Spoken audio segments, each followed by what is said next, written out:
Hello, this is the B.C. LaRouche chapter, May 7th in Burnaby, B.C. And tonight I'm going to go through in some depth what this situation is about.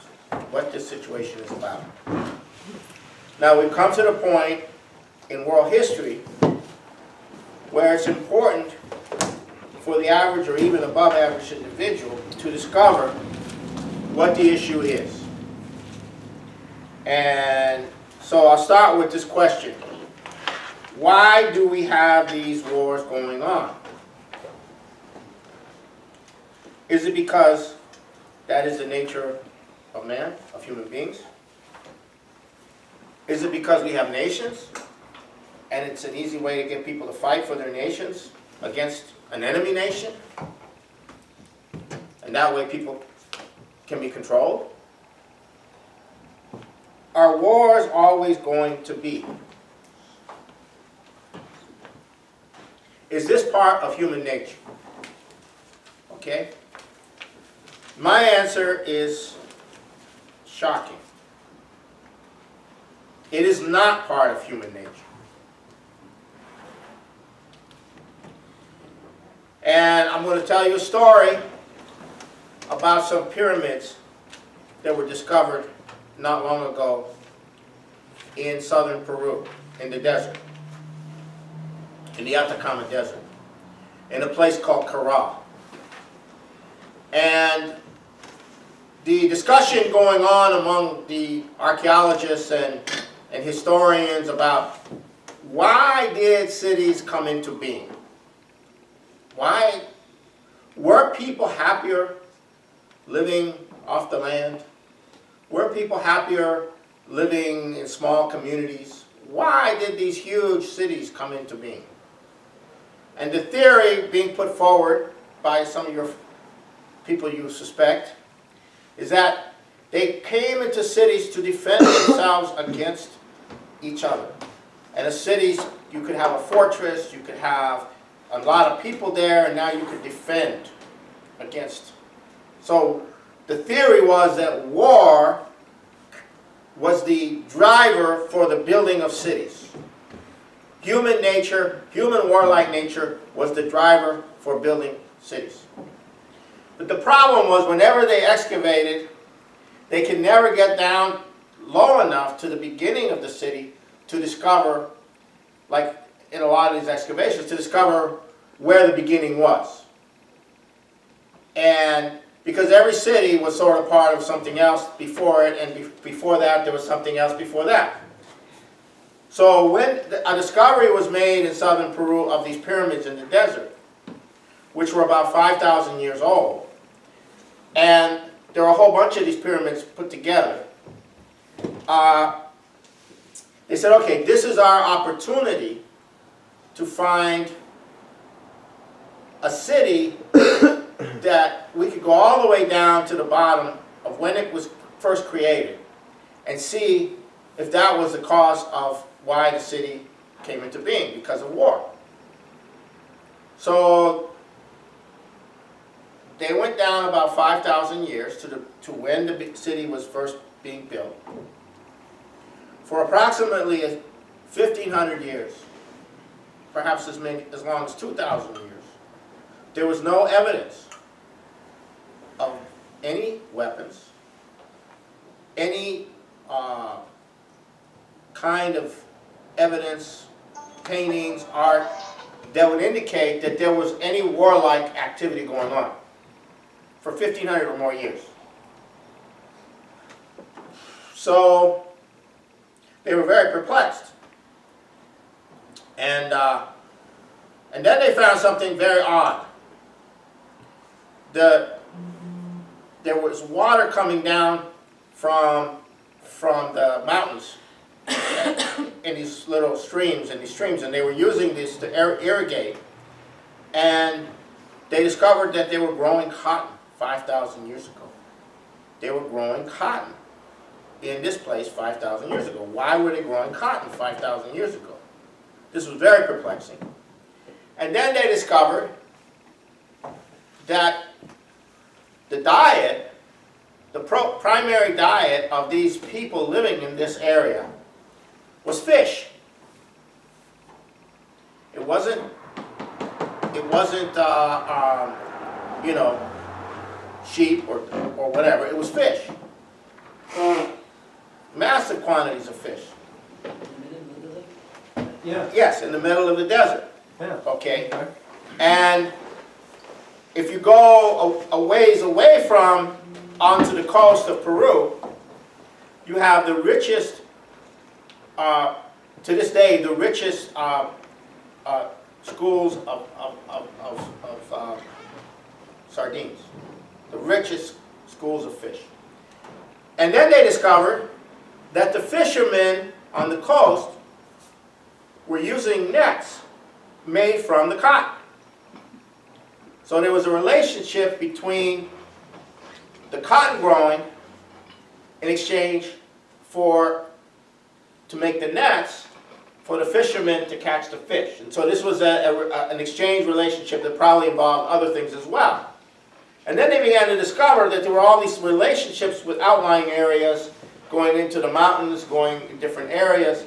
And then they began to realize that it was this city, this town, the city, going back 5,000 years ago, was a place where all these different peoples of different areas were trading and were doing commerce and were coming into contact with one another. And it was a very vital part of the economic existence of the whole coastal area and the other, and up into the hills, up into the mountains, and so forth and so on. You know, and so this was very shocking. And this kind of goes against the whole mentality that, you know, of cities being created, you know, as part of the product of war. Now, I bring this up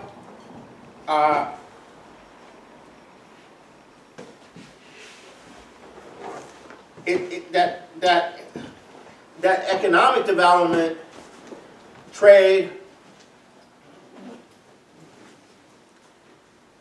is what drives cities. It's what drives the development. It's not war. And it is not this war thing is not the natural condition of human beings. Now, there is a implied reference to this in Plato's Republic, where there's a dialogue going on, and in the Republic, and what Socrates goes into is this idea that a society has to be productive, and it has to produce enough to support the people in the society. And if the society begins to develop a ruling class that wants to have a lot more than everybody else, then the question is, are you going to maintain the number of people in a productive relationship such that you can sustain the production to support everybody, or are you going to have to find more somehow, either by cutting the amount that the people who produce get, or are you going to have to go and expand to exploit your neighbors, to plunder? And he says that in this discussion, he's saying there's a problem in that if the society is seeking to expand its wealth without producing it, then it gets into a mode of conquest, and then it has to support a military, and on and on and on. And that it has to essentially, such a society can only exist by plundering others, and it must inevitably collapse. And so essentially all empires are unsustainable and have to collapse. All such systems have to collapse. Now, so all the cultures which are based on that kind of system have to go, have to collapse. Now, where in the world do we have an example of a civilization which hasn't been wiped out because it was an empire? Well, there's only one civilization that we know of where there's been maybe two, but there's one that we know of for sure where there's been a continuity of the culture for about 5,000 years. And that is China. Now, there were imperial moments in the early history of China. They were conquered by other peoples, and then they were assimilated into the Chinese culture. But China has, whenever China had a dynastic collapse, when it revived itself, it always revived itself on the basis of a Confucian ethic, a Confucian natural theology, a Confucian natural philosophy. In fact, that is exactly what the communists are doing in China now. They realize they're going to have to do what every dynasty has ever done in the past, which is revive Confucianism, if they want to sustain a history, sustain their existence, because they can't do it on the basis of force or just communist ideology. So now the Chinese concept in Confucius is not imperial. Confucius does not believe in an imperial system, and he was writing his in the middle of all the wars that were going on, all the depredations that were going on between all the various different regions. They were at war the whole time, and he was writing this in the context of trying to bring peace to China. And if you look at his life, I mean, he was going from one group to another, trying to recruit and organize a policy of development rather than these policies of war. Now you take an empire like Rome. What is Rome? Rome became, at least for a certain part of its existence, a slave empire based on looting and enslaving all those who are not Roman, and bringing and this system of empire of slaves was bound to self-destruct, and all such systems are bound to self-destruct. Now Hitler had a similar idea of having the Third Reich, the Third Rome, and the idea was to take the so-called superior people, who would be superior because they were the most aggressive, and enslave the world, and reduce the world's population through enslavement, and to a condition where you would have essentially the Germans or the Teutons or the Aryans or whatever, whatever he included in that, and the rest of the world would just be slaves, like in the time of the Roman Empire. And he was, of course, sponsored by the British very heavily. But this is not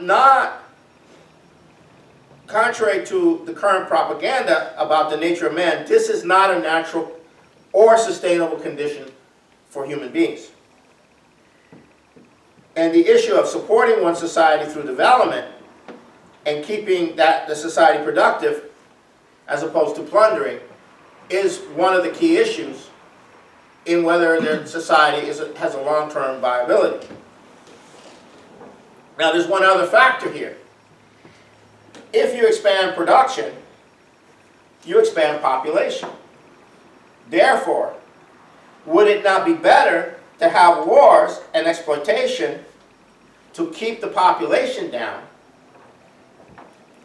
because you have more mouths to feed, and it's just going to keep going if you keep having production? Therefore, wars are a way of resolving the population issue and and giving the victors the power over the victims, right? So this mentality goes with this idea that of overpopulation. If you have, the problem of population is it doesn't stop. The more you produce, the more people you have. So wouldn't it be better to have it so that you let the struggle for survival of plunder, being plundered or plundering, and determine the outcome. And there's an account in Obama's book about his stepfather telling him, what would you rather be? Would you rather be a plunderer or a victim? You want to be the one who rapes the daughter of or the wife of someone you conquered, or do you want to have your wife raped by someone, something to that effect? In other words, Obama at a very young age was getting an education from his stepfather about the true nature of man and the true nature of the world. It's either the strong impose their will on the weak. Which one do you want to be, the strong or the weak? And that's the mindset that is implied in all of this. Now, the European Renaissance, and in reality all Renaissances that have occurred that we know of, whether they were in Spain, whether they were in the Middle East, whether they were under Charlemagne, there was a period of a Renaissance, whether they were the Chinese various Renaissances that occurred in various beginnings of dynasties. They reject this idea. And now we come to this crucial issue that comes out of the European Renaissance, but it's also implied in the other Renaissances. But it's this crucial idea that was confronted by the Renaissance, but it was not fully developed in terms of the practical issues until the German, to my knowledge, actually may have been before, but to my knowledge, by Wilhelm Gottfried Leibniz, who was alive till about 1760. Now, what he did is he tried to create all these scientific societies to do the experiments, to make the discoveries, and to apply these discoveries in increasing the productive and well-being of the population. But he was only able to go so far. He became a privy councillor to Peter the Great. He was also privy councillor to the Holy Roman Empire, and he was trying to do this in Europe. He was also involved in a fight to bring the culture of China to Europe and bring the European culture to China so that they could learn from each other, because they had a lot to teach each other. And that was destroyed by one of the popes who prevented that. And I won't go into detail on that. But the point about Leibniz is he already had an understanding, very developed understanding from his work and also Da Vinci had this understanding too, and the people had this understanding, that there was an absolute limit to the productive power of human and animal labor. That you could develop it to a certain point. You could become very efficient, you can build these things, you can build all these things, but you could only go so far because of the fact that a human being can only do so much work physically. And a horse and a cow and a mule and whatever else you used could only do so much work physically. And that was your boundary condition. And Leibniz, coming out of the Renaissance, coming out earlier, said, well, why can't we create machines which can do the work of many people, and thereby go beyond this boundary, and thereby create a much greater level of production per manpower.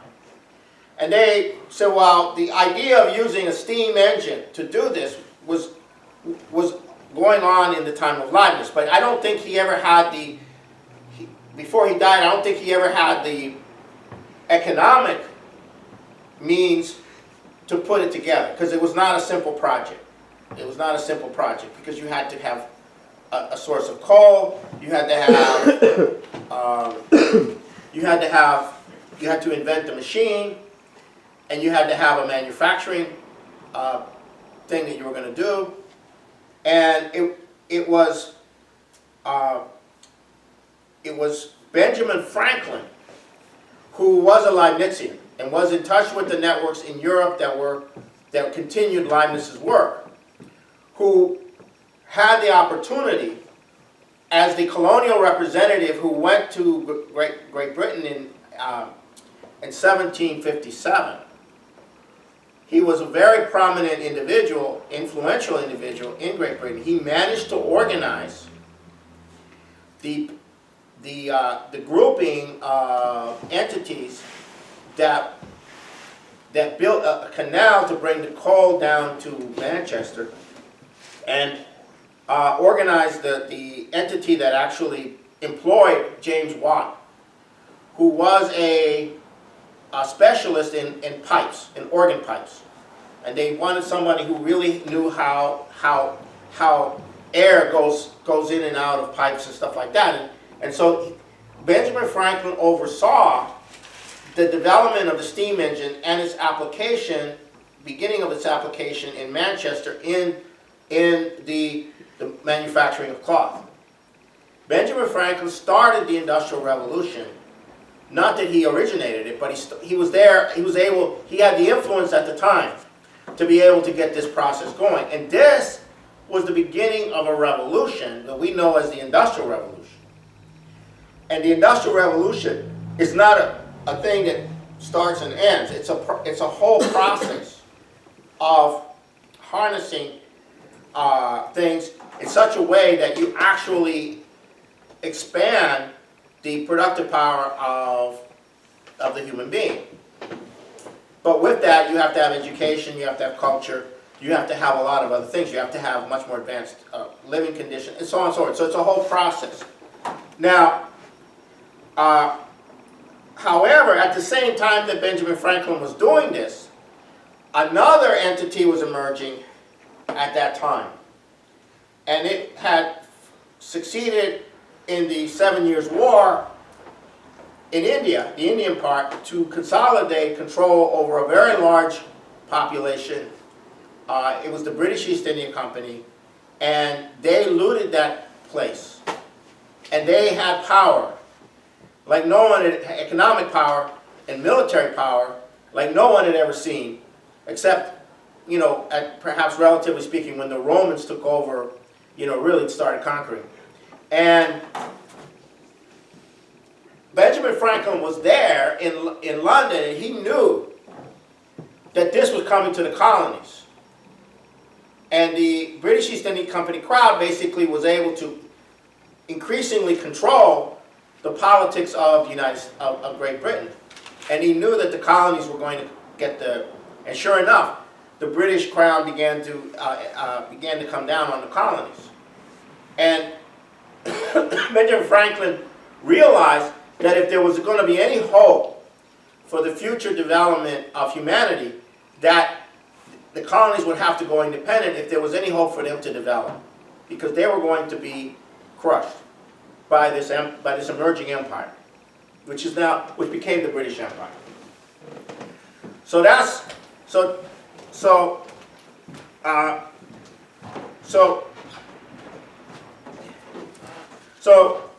why is this important? It's because Franklin, Hamilton, and Washington went for independence to keep alive the prospect of spreading an economic revolution based upon science and based upon the Industrial Revolution. People have a very misconceived notion of Franklin as being some kind of practical man. He wasn't a practical man as a tinker. He was a real scientist. And he was organizing scientific associations all over the world to figure out ways to bring humanity forward. But this is the issue. This was the issue then, and this is the issue now. And we've been in this mode ever since. You have the Industrial Revolution and the commitment to the development in the Industrial Revolution, and you have the commitment to stop it and reverse it. And this is ultimately the issue that we're coming into right now. And whether or not this Industrial Revolution will spread in its more advanced forms to the whole world and end the system of wars, and the system of empires, and the system of slavery. And I'll get to the issue of slavery. Okay, what do I mean by slavery? Well, when you have a society which is pre-industrial and the level of production is so small, only a few people in that society have the wherewithal and the leisure to have an education. Most people are merely going into the fields or what have you. They're just sustaining, they're just working and sustaining the existence. And those people who have that advantage are only a few.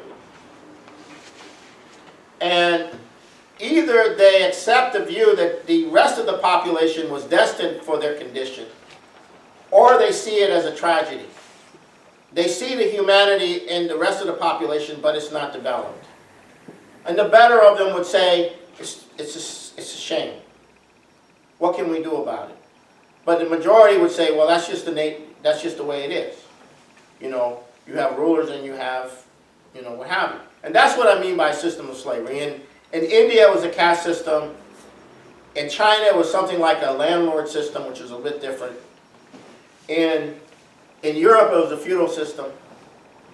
In Latin America, during the Spanish period, it was the peon system, where they basically, you worked on a hacienda or a plantation or what have you.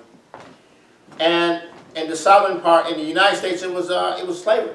They had slavery in the United States throughout most of this period.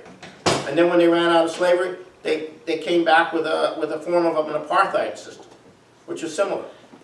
So what's the thing that's unique about all of them? They are anti-development. They are anti-industrialization. Thomas Jefferson, the great Thomas Jefferson, opposed the industrial development of the United States. He wanted a farming society, an agrarian society, composed of independent, poor white farmers and plantation owners, slave masters. That's what he wanted. He did not want to have the Industrial Revolution interfere with the development of the society. So you have an oligarchy, and you have this crowd that's been there all this time. They have not been happy about all of this, and they don't see humanity's natural condition of being one of development, but they see it. Humanity's natural condition is to be slaves, essentially, in one form or another, or peons or whatever. And that's kind of the issue right now. That's kind of the issue that's being decided right now. And so, because, and Thomas Jefferson is, you know, agrarian populism. You know, all this stuff about the anti-big government, anti, you know, this, anti-that, anti-industry, it all comes out of that tradition. It all comes out of that tradition. Now, so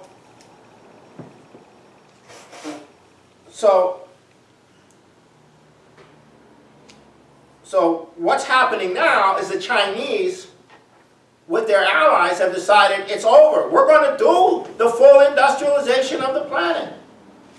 We're tired of this condition of mankind. So now you come to the people in the United States and Canada, and to some degree in Europe. Oh, you want to develop?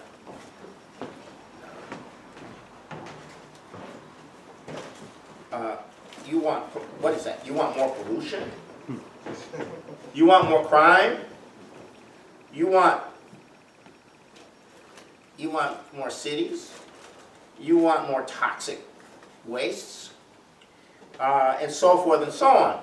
And so you get this whole thing in the population about the better off population, not the worse off population, but the better off population is saying, no, you know, you LaRouche people, you all want to build, build, build, build, build. That's not the answer. That's not the solution, right? And and this is true for your average liberal,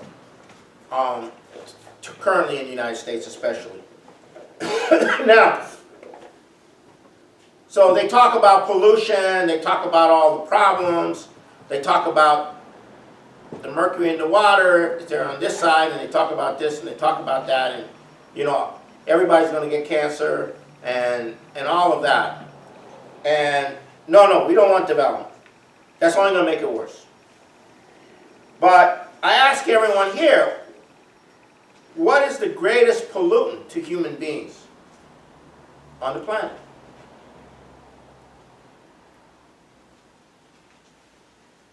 Poverty. Poverty is the greatest pollutant you could possibly have. No sanitation, no clean water, filth everywhere. You're living in sewage. Life expectancies are 20 to 25 years less. Where are the anti-polluters campaigning and championing ending the pollution of poverty? You don't hear them about them doing that. You know, you're not doing that. So this is the problem that we face. So we're having a problem with these people. And it's partly because they have disconnected the idea of personal human freedom with the idea of economic progress. It's been disconnected. So they don't have a connection to that.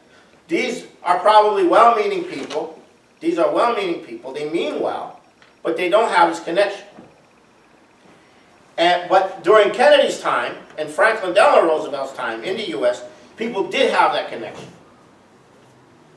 And so, but in the 50 years or so, there's been a profound change. So, and in the U.S., the whole history of the U.S. is based on this. In the North, you had an industrial revolution going. In the South, you had a slave system going. It led to a civil war. And the educated elite in the South, the plain aristocracy, could be very, very nice people. But they were living in a society which did not allow for the uplifting and development of the population that they were in. So they lived among a very brutalized population. The white population being very brutalized, and the black population being very brutalized. And if you want to get a sense of it, the movie, I think the movie, what is it? 12 Years a Slave. 12 Years a Slave is actually very good in terms of communicating what it was like, what that society was like. And it's not, it's actually quite, it's done quite well. It's not, some people say it's over the top. I don't think it is. I think it communicates the problem, the psychological issues. Now, so, now in the North, you had this industrial development. You had this idea of progress. And it led to the Civil War. And the last stanza of the Battle Hymn of the Republic goes something like this. In the beauty of the lilies, Christ was born across the sea. He died to make men holy. Let us die to make men free. And that was the spirit of the people who fought in the Civil War. The spirit of the people who fought against them, who fought for the South, was we have our own system. You don't have the right to impose your system on us. Right. And so that was a very brutal war. It was the most brutal war per capita that we know of. But these people were governed by this passion for development. and they had a sense of what freedom meant. Freedom meant the freedom from the backwardness that the slave system represented. And even later in his memoirs, Ulysses S. Grant, who was in the Mexican-American War, said, "This Mexican-American War is unjust. It's not about anything positive. It's about expanding the slave system. It's about acquiring land to expand the slave system. That's why the Mexican-American War occurred. And because we went to the Mexican-American War, it allowed for slavery to expand. And as a result, we ended up in a bigger war for which is retribution for our having allowed the Mexican-American War." That's what he said in his memoirs, Ulysses S. Grant. So he understood that this system of slavery doesn't work. And then, but the British came back. The British came back onto the United States. Financially, they began to take over through Wall Street, which they consolidated control over the financial, over the corporations by the end of the 1800s. So the J.P. Morgan was the key, then came the Rockefellers and a whole bunch of others, and they consolidated control. But at the same time, what were they pushing against this idea of economic development and freedom? Well, they were pushing race science. And the idea was, oh, you guys are white, we are white here, we have economic development because we are a superior race. And this was the whole thing that came out of Darwin and Huxley and the Darwin family, and most of all, it was promoted by Herbert Spencer in a book on social Darwinism. Oh, poor people are poor because they're not as gifted as the rich people. It's genetics, or it's inherited. And this was pushed really hard at the same time that there was two revivals of the Ku Klux Klan. And by the time of the 1920s, you had a national system of racial apartheid in places where people died to defeat slavery in the Civil War. So this was the corruption, the wave of corruption that occurred in the late 1800s into the 1900s. This was culminated in the assassination of McKinley, who brought in one of these people who subscribed to all of this, Teddy Roosevelt, and others like Wilson, Woodrow Wilson. And so you had a system that rejected this universal concept of a human mind, of a human being, and the idea of progress for this racist view. And this is then that later got transformed into something else. But the point is that it was only until the 1970s that this racial apartheid system in the United States began to be dismantled. And the process of dismantling it was a result of the defeat of Hitler, because people realized, hey, you know, we're waging a war again. We got this. We're doing something similar in our own country. You know, and it was, and this was what informed that World War II generation, of which Kennedy was a member of. So this stuff has come back in different forms. This racism, this different varieties of it, and look at what the British have been sponsoring lately. They sponsored Hitler. Look at what they're sponsoring now. What they've been sponsoring for the Saudis, the Islamic fundamentalism. What's the Islamic fundamentalism thing? They're against it. They're against modern civilization. They want to wipe out anything that had to do with modern civilization. Why? Because that's the means by which this empire intends to succeed in destroying human civilization. So we don't have the population of the world freed through the development, through the full industrialization and the advanced industrialization of the world. And that's the issue being decided right now. Will there be disintegration? Will there be war to force humanity back to conditions of backwardness, or will there be the full industrialization of the planet? And right now, that's become the primary issue of survival for humanity, but it's also a primary issue of war and peace. Because peace doesn't come just by negotiating it. There has to be a common purpose for why you are at peace with somebody, a positive benefit. So, now we come to the question of the nature of the empire.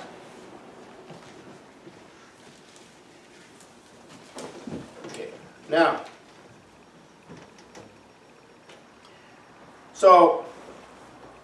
China is portrayed as the great new empire, because they're trying to bring economic development to the entire world, and but now we come to the question of what is the empire? What is the empire that we're fighting? It is a British Empire with an American aspect, and a Saudi aspect, and perhaps an Israeli aspect added to it. But what is the empire really? What is the empire really? It is underdevelopment. It is the lack of development that is the empire. In a modern sense, it is the lack of development. Now I'll give you a concrete example. I live in a country in Africa or Latin America or maybe someplace in Asia, and I make some money. I'm in some kind of trade or tourism or whatever. I end up having some money, more than what I need to exist on. Savings. And where do I put my savings? Do I put it in a country where the exchange rate going up and down?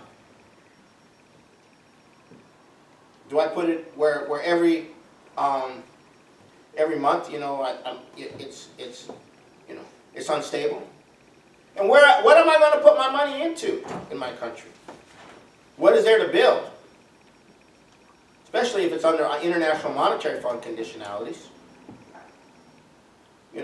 Beyond tourism and hotels and whorehouses or whatever, where am I going to put, where am I going to put my money?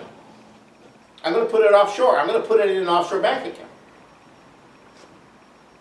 And that's the mentality that you're dealing with. That's the empire right there.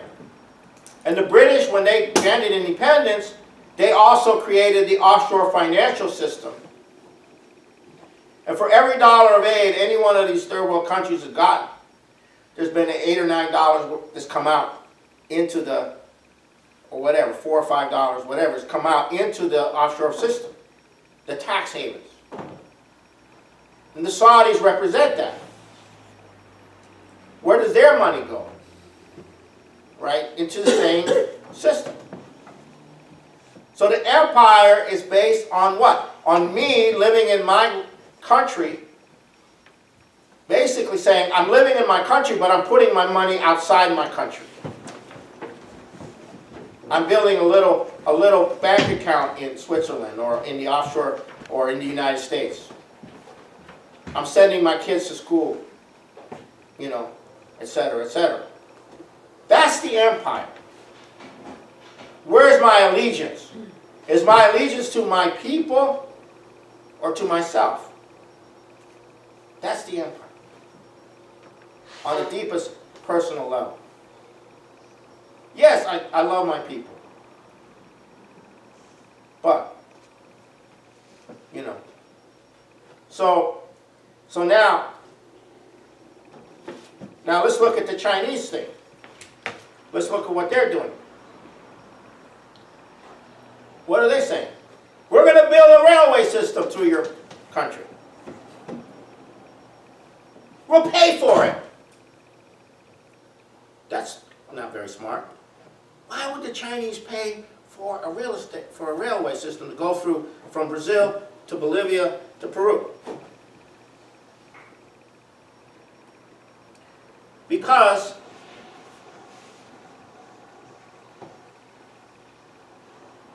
once you have a railway system like that, like the Canadian railway system, Continental Rail, which was completed in the 1880s, every piece of land within a certain number of kilometers of the railway line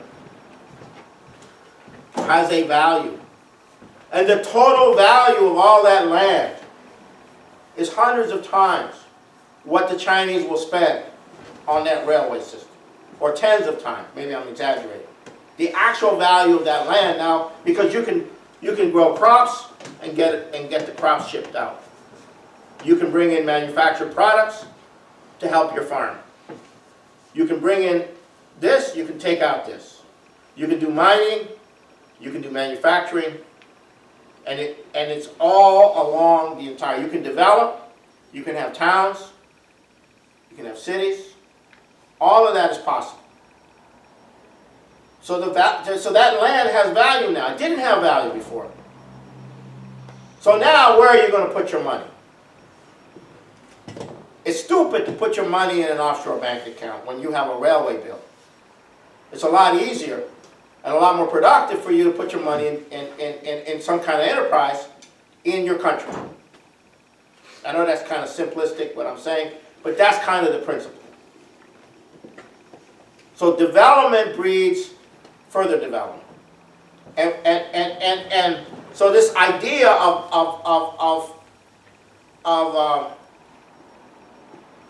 this idea of value is different. It's not the money that's valuable. It's the land. It's improvements on the land. It's improvements in the relationship and the education of a population, and so forth and so on. So this is the orientation of the Chinese, and they're very serious. They're actually now trying to discuss rebuilding the railway system of the United States so that it functions, and in Mexico, and all these places, because this is part of how you create the wealth, the new wealth that's going to sustain humanity. Now,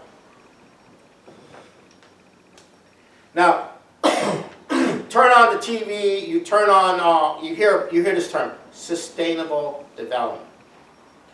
What do they mean by that? Solar panels for the natives, better outhouses, all kinds of things like this. Little cottage industries. Sustainable. What do they mean by sustainable? They mean no big infrastructure. That's what they mean by sustainable. No, we're not going to do the big development. We're just going to have sustainable development. But as long as you have sustainable development and not real development, then all the money stays in the offshore financial system. So who are you sustaining by sustaining sustainable development? You're sustaining the offshore shadow banking system, essentially. Essentially that's what sustainable development is. And so you have all this entire, oh no, we have to have sustainable development, and so on and so forth. And that's what you get. Now, it's in this context that you have this very nasty group of, since 9/11, you had this terror, and then the war against terror, and the whole thing has been that controlling mechanism politically in the world, and internally in various countries like the United States. And there are these 28 pages that were classified, which proved that the Saudis were involved. It's the beginning of the proof that the Saudis were involved in the hijack, in supporting and directing the hijackers. And we have spent 15 years on this with a number of very prominent people, especially the former senator of Florida, Bob Graham, and the victims of 9/11 who are suing the Saudi government. And this thing has now broken into the media in the United States in a very big way. And the demands for the release of the 28 pages is growing. and the demands for removing the sovereign immunity of Saudi Arabia so they can be sued for the damages of 9/11 is also growing. Now this is big, but it's not, hasn't gone to where it has to go. Now initially the Obama administration decided to say, yeah, we're going to release the 28 pages. Don't worry, not right now, maybe in a few months, okay? And the Saudis say, yeah, we're all for releasing the 28 pages. And so as the pressure built to release the 28 pages, the former, the current CIA director, John Brennan, came on Meet the Press last Sunday in the U.S., saying, there is no Saudi involvement, we've done a massive investigation, and the 28 pages are inaccurate. And then on Tuesday, Josh Earnest, the White House spokesperson, said they're not going to release the 28 pages. And now who is John Brennan? He was the CIA director in Saudi Arabia in the late 90s, the station chief there. He's not only fluent Arabic speaking, but he's rumored to be very, very close to the Saudi apparatus. And he was also directed the drone wars under Obama. He was the one who Obama worked with personally on all the drone killings. They helped to promote the whole process. And this guy is saying, no, there is no Saudi involvement, and there is no, and the 28 pages are not accurate, are not correct. So now you have an open fight, because now the Obama administration is saying, no, we're not going to release them. Period. End of story. And so now they're putting it to the population of the United States. Do you have the balls? Do you have the guts to challenge us? And a lot of the population that we talk to, they are very submissive, and they don't want to know about it. But there is a section of the population, especially centered in New York City, which is up in arms. And this is not going to go away. So this is one of the handles for crushing the British Saudi apparatus, or breaking its control over the United States. And every congressman who has read the secret 28 pages, which you can only read if, you can't take it out, you have to get clearance and you have to do all this stuff, has said that reading those pages has changed their whole view of the modern period. But do they have the courage to come to memorize parts of it and then read it out loud in the Senate from memory? That's another story. So now we come to the situation in the elections. And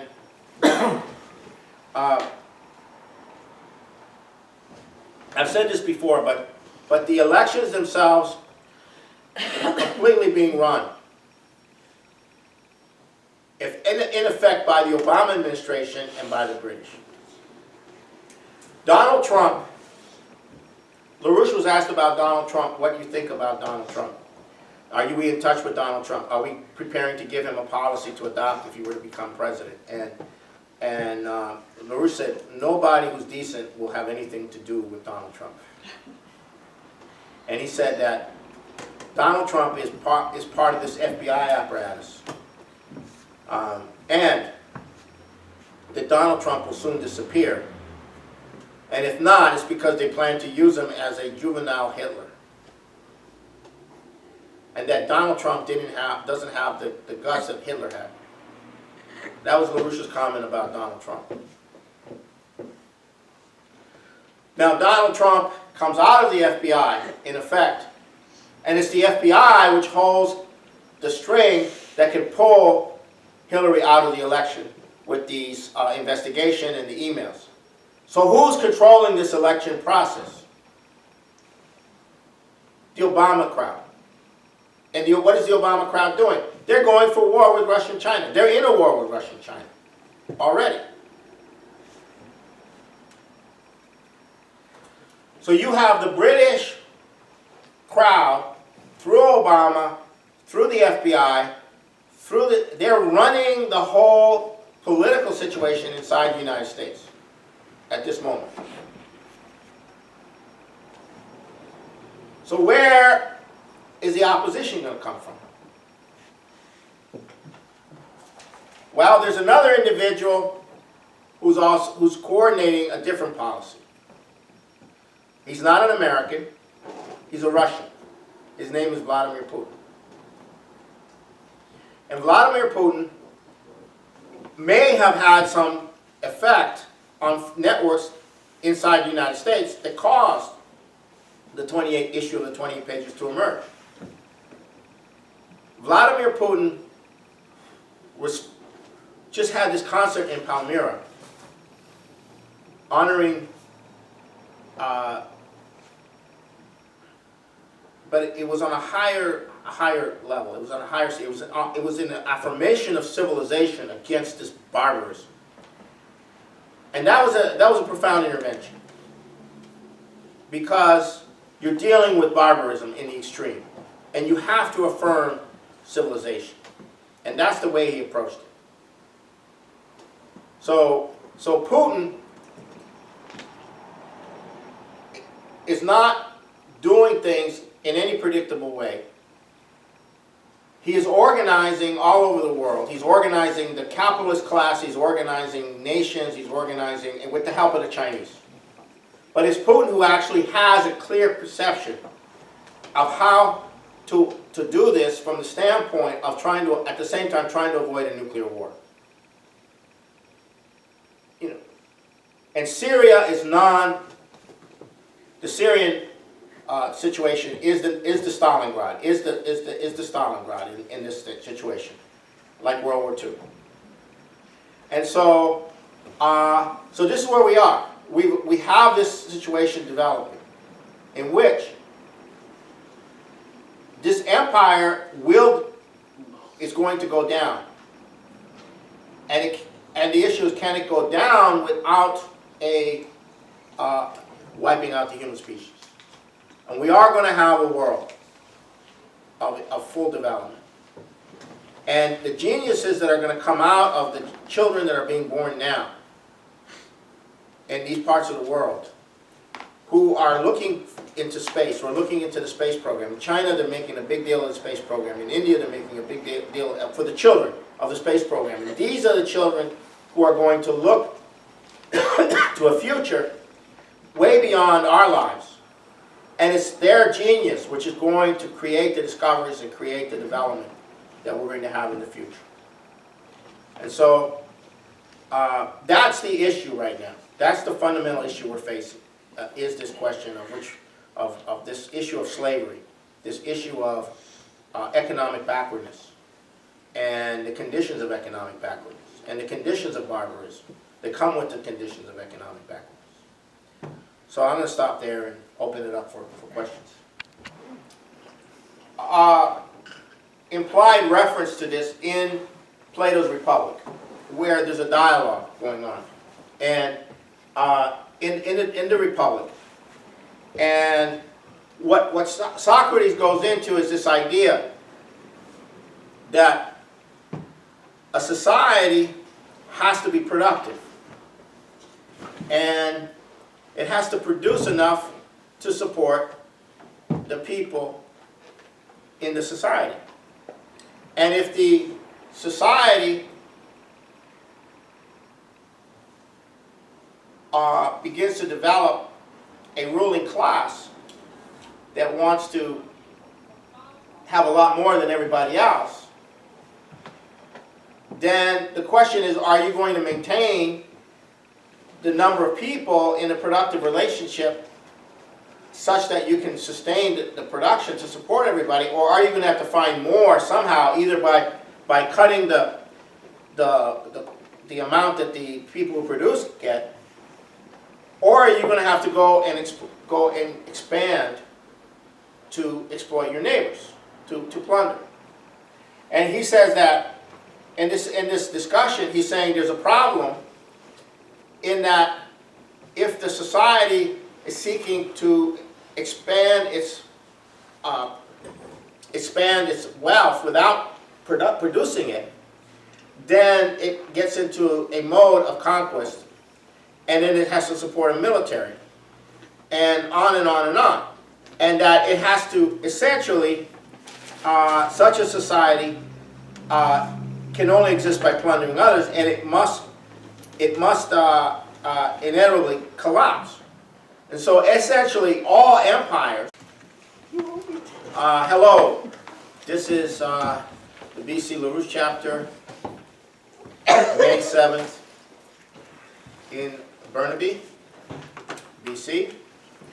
And tonight I'm going to go through in some depth what this situation is about. Now we've come to the point in world history where it's important for the average or even above average individual to discover what the issue is. And so I'll start with this question. Why do we have these wars going on? Is it because that is the nature of man, of human beings? Is it because we have nations, and it's an easy way to get people to fight for their nations against an enemy nation? And that way people can be controlled?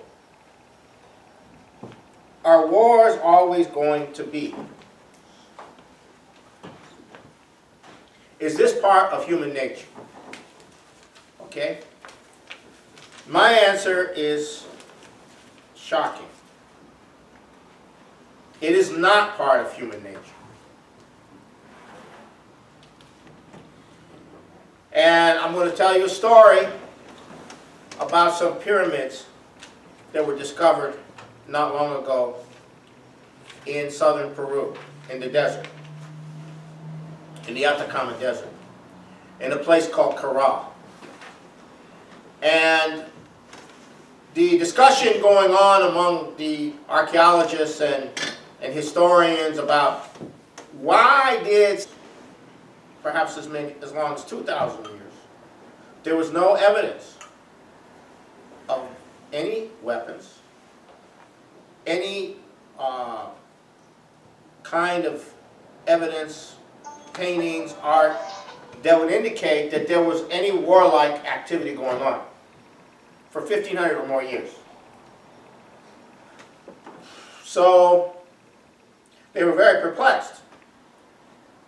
And then they found something very odd.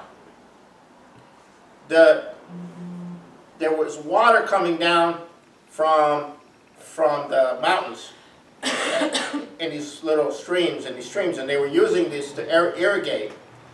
And they discovered that they were growing cotton 5,000 years ago.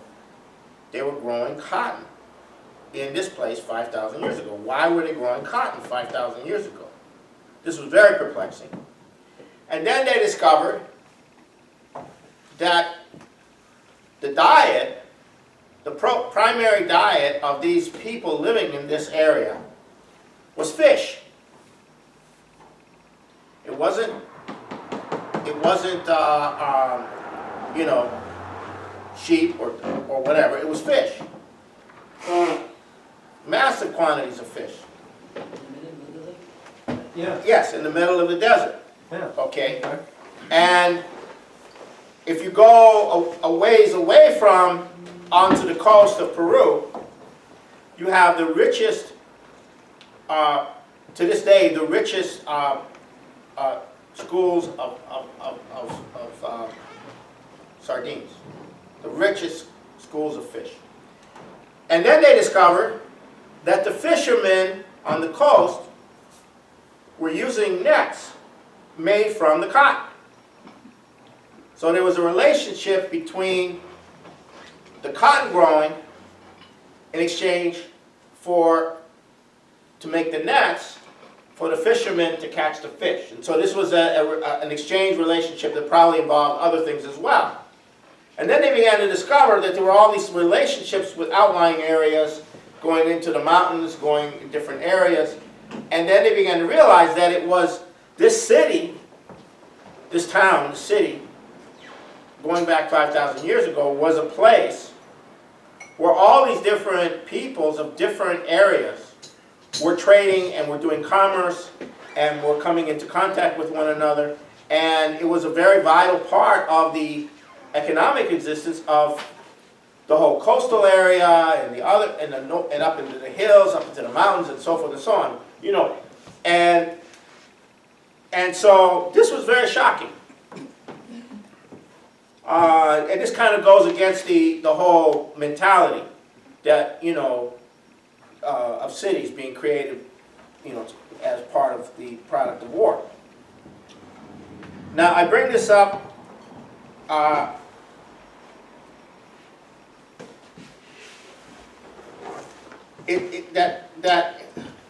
that economic development, trade,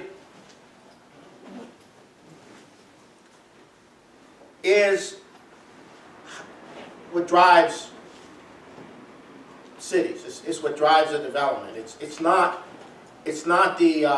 war. And it is not this war thing is not the natural condition of human beings. Now, there is a cities come into being. Why? Were people happier living off the land? Were people happier living in small communities? Why did these huge cities come into being? And the theory being put forward by some of your people you suspect is that they came into cities to defend themselves against each other. And the cities, you could have a fortress, you could have a lot of people there, and now you could defend against. So the theory was that war was the driver for the building of cities. Human nature, human warlike nature, was the driver for building cities. But the problem was whenever they excavated, they could never get down low enough to the beginning of the city to discover, like in a lot of these excavations, to discover where the beginning was. And because every city was sort of part of something else before it, and before that there was something else before that. So when a discovery was made in southern Peru of these pyramids in the desert, which were about 5,000 years old, and there are a whole bunch of these pyramids put together, they said, okay, this is our opportunity to find a city that we could go all the way down to the bottom of when it was first created and see if that was the cause of why the city came into being, because of war. So they went down about 5,000 years to when the city was first being built. For approximately 1,500 years,